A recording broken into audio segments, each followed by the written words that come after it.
নবীজি সাল্লাল্লাহু আলাইহি ওয়াসাল্লাম মানুষের কুনজর থেকে বাঁচার জন্য, মানুষের বদ নজর থেকে বাঁচার জন্য, হিংসুকের হিংসা থেকে বাঁচার জন্য, মানুষের সব ধরনের অনিষ্টতা থেকে বাঁচার জন্য আমাদের কলিজার নবী, প্রিয় নবী, বিশ্ব মানবতার মুক্তির দূত, আকায়ে নামদার তাজেদারে মদিনা নবীজি সাল্লাল্লাহু আলাইহি ওয়াসাল্লাম চমৎকার একটি দোয়া শিখিয়েছেন। সেই দোয়াটি হচ্ছে, সবাই পড়বেন, আউযু বিকালিমাতিল্লাহিত তাম্মাতি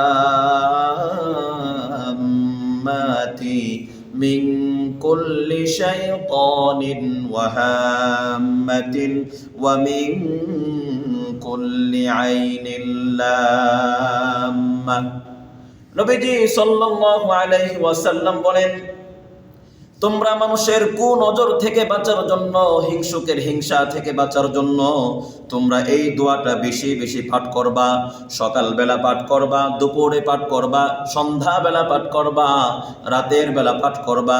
সব সময় তোমরা যদি এই দোয়ার উপর আমল করতে থাকো, সব সময় যদি তোমরা এই দোয়াটা পাঠ করতে থাকো, আমাদের নবী বলেছেন, তাহলে কোনো ব্যক্তির খারাপ নজর, কুনজর কোনো মানুষের উপর লাগবে না। বলেন সুবহানাল্লাহ। আলহামদুলিল্লাহ। ভাই, আমরা ইবাদত করি, কিন্তু আমাদের ইবাদতের মধ্যে বহু ধরনের ভুল মিশ্রিত। আমরা ইবাদত করি, আমরা আমল করি, কিন্তু আমরা ধারণা করি এই আমলটা মনে হয় কোরআন হাদিস সম্বলিত। অথচ একজন আলেমের কাছে যদি আমরা পেশ করে থাকি যে হুজুর আমি এই আমলটা করি, এটা কি কোরআন এবং হাদিস সাপোর্ট করে কিনা, এটা এই বিষয় নিয়ে কখনো আমরা একজন আলেমের কাছে যাই না। কখনো একজন আমরা আলেমকে জিজ্ঞাসা করি না যে হুজুর আমি এইভাবে আমল করছি, এটা কি হাদিস সম্বলিত কিনা, হাদিস কোরআনুল কারীম সাপোর্ট করে কিনা। এইটা কখনো, এই বিষয় নিয়ে আমরা কখনো একজন আলেমের শরণাপন্ন হই না। কেন হই না? আমরা লজ্জাবোধ করি। আমরা লজ্জাবোধ করি যে আমার এই বিষয়টা যদি আমি হুজুরের কাছে নিয়ে যাই, ইমাম সাহেবের কাছে নিয়ে যাই, যদি আমার ভুল হয় তাহলে তো আমি হুজুরের কাছে ছোট হয়ে গেলাম।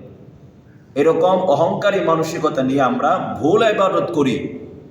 30 বছর যাবত, 40 বছর যাবত ইবাদত করছি, 60 বছর যাবত আমরা ইবাদত করছি, কিন্তু দেখা যাবে ইবাদতের গোড়ায় আমরা ইবাদত তো নামে ইবাদত করি, কিন্তু দেখা যাবে সেটা একটা বিদআত। কথা বলেন ঠিক কিনা? ঠিক, একটা বিদআত। এই জন্য ভাই, ইবাদত করতে হবে বিদআত মুক্ত ইবাদত। নবীজি যেটা করেছেন সেটাই করতে হবে। সাহাবাই কেরাম রাদিয়াল্লাহু তাআলা আনহুমদেরকে নবীজি যেইভাবে আমল শিক্ষা দিয়েছেন, যেইভাবে বলেছেন, সেগুলোই, সেই পদ্ধতি অনুযায়ী আমাদের পুঙ্খানুপুঙ্খানুভাবে আমল করতে হবে। ভাই, কথা কি বোঝাতে পারছি? একটু খেয়াল করতে হবে ভাই।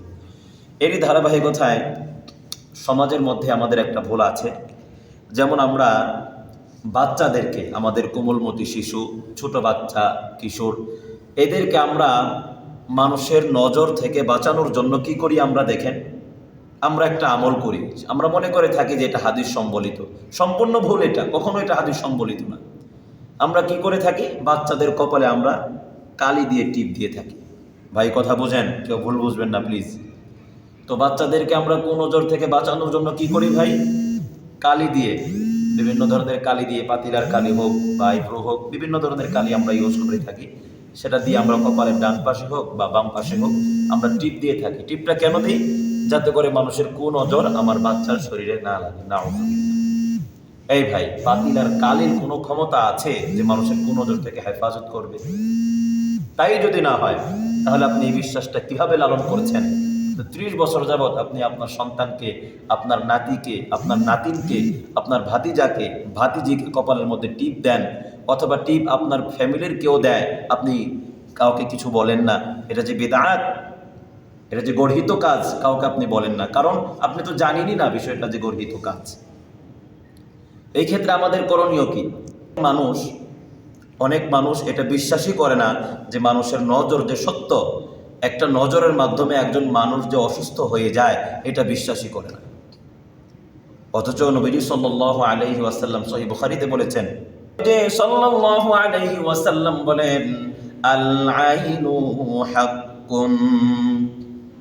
যখন কোনো মানুষ কোনো মানুষকে নজর দেয়, যখন কোনো মানুষ কোনো মানুষের দিকে খারাপ দৃষ্টিতে তাকায়, যখন কোনো মানুষ কোনো মানুষের দিকে কুদৃষ্টিতে তাকায়, সেই দৃষ্টি যদি খারাপ দৃষ্টি হয়, কুদৃষ্টি হয়, সেই দৃষ্টি যদি অহংকারী দৃষ্টি হয়, রাসূল বলেন এই সকল খারাপই দৃষ্টির কারণে যার দিকে নজর দেওয়া হয়েছে এই লোকটা অসুস্থ হয়ে যায়। এই হাদিস দ্বারা বোঝা যায় যে নজর সত্য। বুখারীতে একটি বড় ঘটনাও আছে, সময় সংক্ষিপ্ত, আমরা ঘটনার দিকে যাব না, শুধু এতটুকু আমরা আজকে আলোচনা করব যে নজর সত্য। নজর সত্য ঘটনা আছে বুখারীতে, এক সাহাবী আরেক সাহাবীকে নজর দিয়েছিলেন, আমরা আরেকদিন আলোচনা করব ইনশাআল্লাহ। শুধু আজকে এটা মনে রাখেন যে নজর সত্য, হাদিস দ্বারা প্রমাণিত, সহিহ হাদিস দ্বারা প্রমাণিত। আচ্ছা ভাই, এবার আসুন, তাহলে করণীয় কি আমাদের?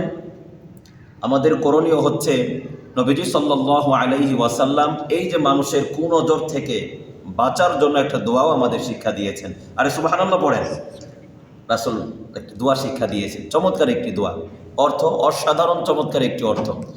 নবীজি সাল্লাল্লাহু আলাইহি ওয়াসাল্লাম মানুষের কুনজর থেকে বাঁচার জন্য, মানুষের বদ নজর থেকে বাঁচার জন্য, হিংসুকের হিংসা থেকে বাঁচার জন্য, মানুষের সব ধরনের অনিষ্টতা থেকে বাঁচার জন্য আমাদের কলিজার নবী, প্রিয় নবী, বিশ্ব মানবতার মুক্তির দূত, আকায়ে নামদার তাজেদারে মদিনা নবীজি সাল্লাল্লাহু আলাইহি ওয়াসাল্লাম চমৎকার একটি দোয়া শিখিয়েছেন।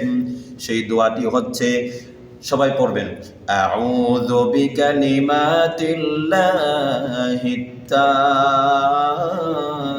তাম্মাতি মিন কুল্লি শাইতানিন ওয়া হাম্মাতিন ওয়া মিন কুল্লি আইনিল লাম্মা। নবীজি সাল্লাল্লাহু আলাইহি ওয়াসাল্লাম বলেন, তোমরা মানুষের কুনজর থেকে বাঁচার জন্য, হিংসুকের হিংসা থেকে বাঁচার জন্য তোমরা এই দোয়াটা বেশি বেশি পাঠ করবা। সকালবেলা পাঠ করবা, দুপুরে পাঠ করবা, সন্ধ্যাবেলা পাঠ করবা, রাতের বেলা পাঠ করবা। সব সময় তোমরা যদি এই দোয়ার উপর আমল করতে থাকো, সব সময় যদি তোমরা এই দোয়াটা পাঠ করতে থাকো, আমাদের নবী বলেছেন, তাহলে কোনো ব্যক্তির খারাপ নজর, কুনজর কোনো মানুষের উপর লাগবে না। বলেন সুবহানাল্লাহ।